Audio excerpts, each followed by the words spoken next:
Science is a social cultural activity and game. Modern science is actually impossible without society, culture, bureaucracy, institutions, funding, schools, books, language, standards, norms. Science requires building consensus. This requires bureaucracy, massive bureaucracy. Science's authority 100% depends upon this consensus that is built. This building of consensus is a highly social, psychological, sociological, cultural, political, and survival activity. This consensus is not built on truth. It's built on what is useful for the survival of the institutions and the bureaucracy that is doing the consensus building first and foremost. Truth is always a secondary concern. The number one concern of any bureaucracy is the survival of that bureaucracy. And that is, of course, true for all universities, schools, and science. Scientifically minded people love to defend their belief system with this idea of peer review, as if peer review will save you from the problems that I'm talking about. Leo, but this stuff was peer reviewed. Leo, why don't you get your work peer reviewed? If you're so smart and you're talking about all this stuff, hey, where's your peer reviewed research study? This is such a stupid objection because peer review is the very definition of confirmation bias and question begging and circular logic.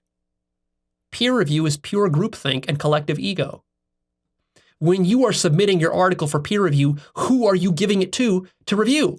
To peers like you. And who do you consider a peer? A peer is a relative notion. You only call those people your peers who you consider doing valid science. And of course, who you consider as being a valid scientist is, of course, completely circular, depending upon whatever methodology you have. So whoever agrees with your methodology is going to be your peer. And anybody who doesn't agree with your methodology is not going to be your peer. So all that you're doing when you're going through peer review as a scientist is you're giving your paper and your research to somebody who already has exactly the same metaphysical and epistemic and methodological biases and prejudices and worldview as you do. And all that they do is they look at it and they evaluate, and sure, they can reject your work based on the fact that your own work doesn't even fit your own, stated metaphysical and epistemic and methodological standards.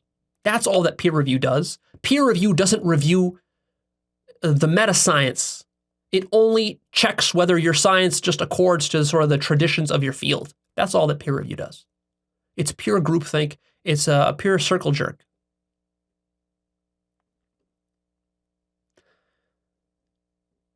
Don't go asking somebody to peer review this. It's so stupid when you do that. See, you might be tempted to think like, well, Leo is making some good points here, but I'm not sure. So I'm going to take this video, I'm going to go show it to a scientist that I know and ask him, is Leo right? Or maybe he's wrong. I'm going to go take it and post it on Reddit and ask some Reddit people, hey, guys, is Leo's right or wrong? Give me your opinion. What do you think? Or I'm going to go give this to my university professor and ask him, well, what do you think? Do you think he's right or wrong? It doesn't matter. You can't get truth by asking somebody else for truth. Because how do you know you can trust that person? The only reason you respect that person or trust that person's opinion is because you think that he fits within your pre-existing paradigm. So all you're doing is you're just question begging when you're asking somebody else to validate my work. The only way to validate my work is to actually sit down and validate it yourself. Test it yourself. Contemplate what I say yourself. Don't ask somebody else. Mainstream academia is spiral dynamic stage orange-green, roughly, in between there somewhere. It's not even fully green. It's not fully pluralist. It doesn't even understand postmodernism fully. It doesn't understand relativity fully.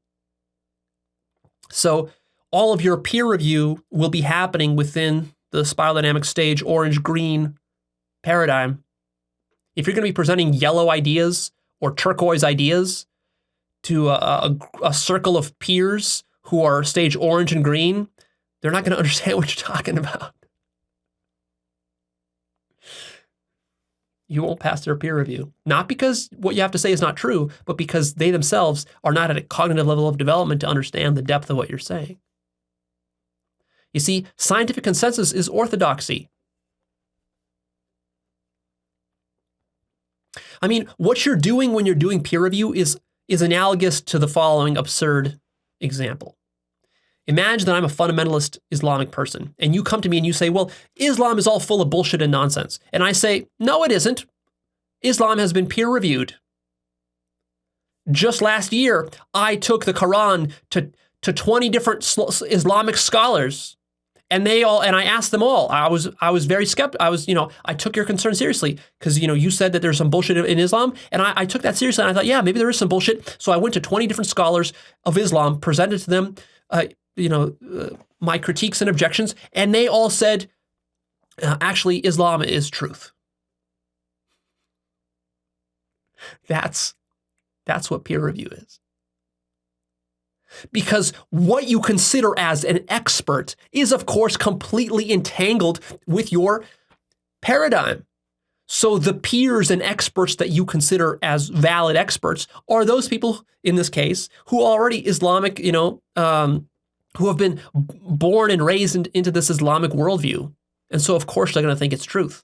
And they will have all sorts of valid justifications and evidence and all to back it all up, just like scientists do. You see, the problem with scientific peer review is that when you're giving it to your peers to review your work or whatever,